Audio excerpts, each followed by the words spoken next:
So today I am testing out the Autel EVO 2 8K drone, and it's the first flight, so let's see what we can figure out on initial impressions. And today is the first day where I'm throwing it up in the air to see what I can see.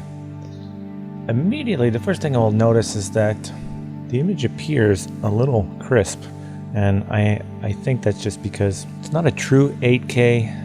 And the low bit rate is something that, drones struggle with. So it's going to be a little bit before 8K in a drone has really nice bit rates. So we're going to get a little bit of funky moire, which is what you see on this roof. And the trees are incredibly sharp, but the pattern is so complex that it's hard to really get a perfect 8K image out of it.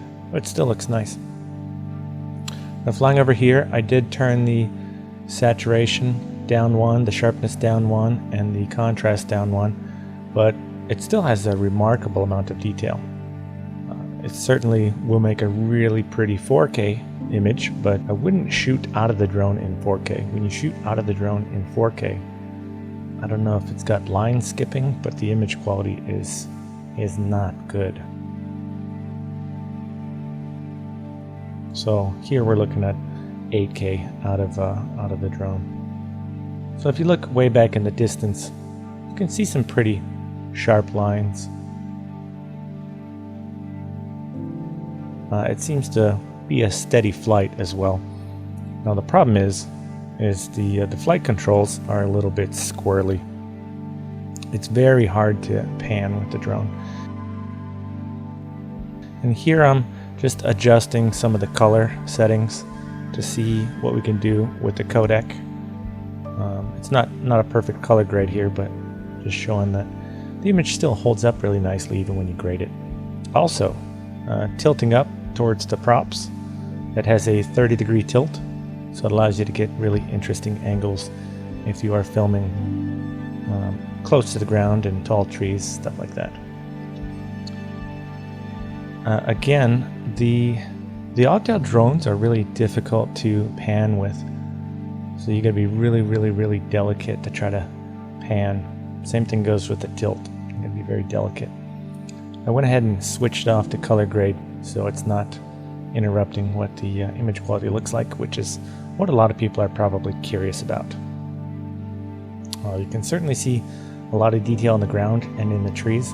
One thing I've noticed is the color out of the Autel seems to be more pleasant, especially with the green trees, than with the DJI Mavic.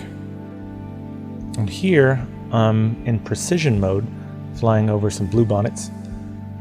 And precision mode on the Autel really has a hard time keeping static when there's something like this, which is motion in the grass and in the leaves. So it's having a really hard time keeping stable. I'm gonna have to test it with something that is not grass, maybe dirt or something like that, to see if I can get a more stable shot.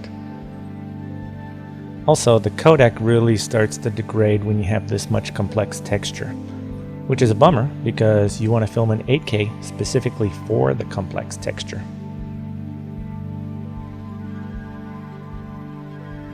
You'll lose a little bit of detail, but pointing straight down, you can get a good idea of some texture.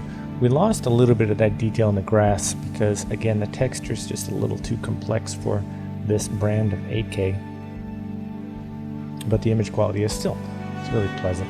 And I like the colors. The greens are not too neon, like sometimes happens with DJI or GoPro footage, certainly.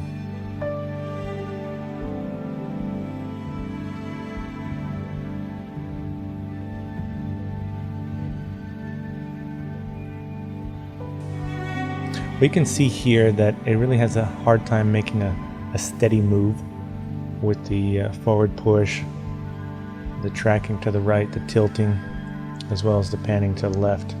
It's nowhere near as smooth as what DJI has dialed in. And I'm certain you can adjust the controls to fit your needs, but right out of the box it seems to be a little bit squirrely. If you look really close, you'll notice there's a tiny bit of wobble on the sensor. I'm not sure if the propellers are a little bit bent or what's causing that. Maybe it's just a little too windy outside. So here's the classic jib move. We jib down and tilt up. And what I really like is when you get close, like the tower here, you really can appreciate that 8K texture. The 8K really stands out as looking fantastic when things are in the foreground. So anyways, I'll explore a little bit more and we'll do a comparison to the Mavic 2 next time. But thank you for watching, and I hope this was helpful to those thinking about getting one of these drones. So make sure you hit that like and subscribe, and don't forget to hit that bell icon